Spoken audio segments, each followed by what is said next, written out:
Halo everyone, perkenalkan nama aku Hanwati, bukan Kamira ini. I'm a third semester student dengan NIM 202281082 dari program studi Teknik Informatika Fakultas Komputer di Universitas Muhammad Risma. And first today saya akan mempresentasikan tugas UAS mata kuliah Sistem Oh my Informasi god! tema Contribution Mitigasi.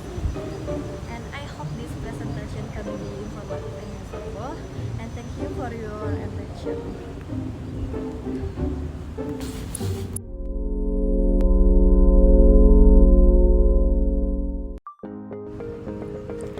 Nah, baik teman-teman, sebelum aku menjelaskan ke beberapa materi, aku akan menjelaskan apa itu countermeasure mitigasi.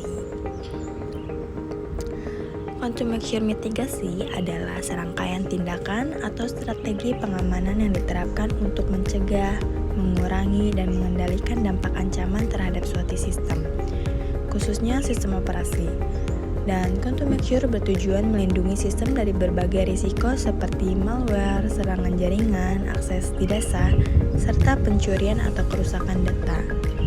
Dalam sistem operasi, mitigasi dilakukan dengan menjaga 3 aspek utama keamanan, yaitu confidentiality, kerahasiaan data agar tidak diakses oleh pihak yang tidak berwenang, integrity, keutuhan data agar data tidak dapat diubah tanpa izin, dan availability, ketersediaan sistem agar sistem tetap terdapat digunakan saat dibutuhkan.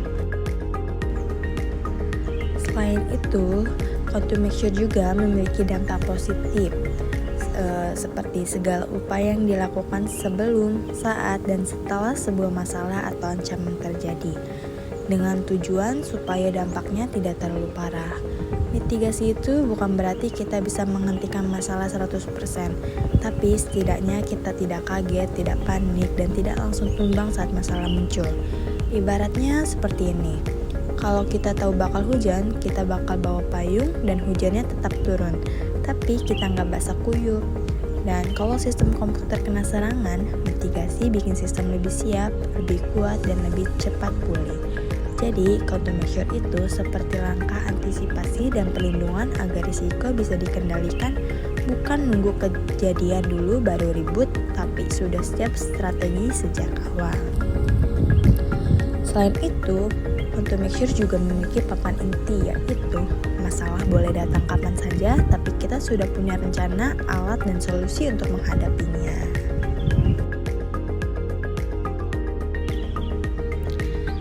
Kita akan membahas ke materi pertama, yaitu patching and updates.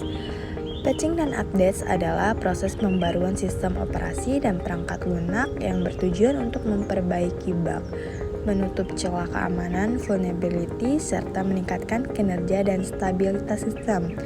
Dan patch biasanya dirilis oleh pengembang ketika ditemukan kelemahan atau kesalahan pada sistem yang berpotensi dimanfaatkan oleh penyerang.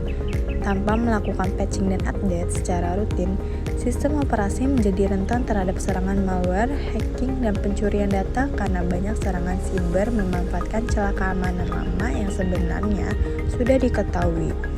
Dan oleh karena itu, patching dan updates merupakan salah satu countermeasure paling penting dalam keamanan sistem operasi karena membantu menjaga sistem tetap aman, up to date, dan terlindungi dari ancaman terbaru. Patching dan updates tentunya juga punya dampak positif. Dampak positifnya adalah tindakan rutin untuk memperbaiki dan memperbarui sistem agar tetap aman dan berjalan dengan baik. Ibaratnya, sistem itu seperti rumah. Kalau ada retakan kecil, patching berfungsi buat menutup retakan tersebut sebelum maling atau virus atau hacker masuk. Dan updates dilakukan karena celah keamanan selalu ditemukan seiring waktu. Kalau sistem nggak pernah diupdate, itu sama saja seperti pakai kunci lama yang udah diketahui semua orang. Dan dengan patching dan update, bug bisa diperbaiki, celah keamanan ditutup, dan performa sistem bisa jadi lebih stabil. Tentunya, patching dan update juga punya papan inti nih teman-teman, yaitu patching bukan cuma soal versi terbaru, tapi soal mencegah masalah lebih besar di masa depan. Singkatnya, update itu bukan ribet, tapi penyelamat. Kita masuk ke materi yang kedua, yaitu firewall. Dan firewall adalah sistem keamanan yang berfungsi untuk mengontrol dan menyaring lalu lintas data yang masuk dan keluar dari suatu sistem atau jaringan berdasarkan aturan keamanan tertentu. Dan firewall juga bertindak sebagai penghalang atau barrier antara jaringan internal yang aman dan jaringan eksternal seperti internet, sehingga dapat mencegah akses tidak sah dan serangan dari pihak luar. Firewall juga punya dampak positif dalam sistem operasi. Firewall bekerja dengan cara memeriksa setiap paket data yang melewati jaringan, kemudian menentukan apakah data tersebut diizinkan atau diblokir secara dengan kebijaksanaan atau kebijakan keamanan yang telah ditetapkan. Firewall juga dapat berupa software, misalnya Windows Defender Firewall atau Linux AWS, maupun hardware.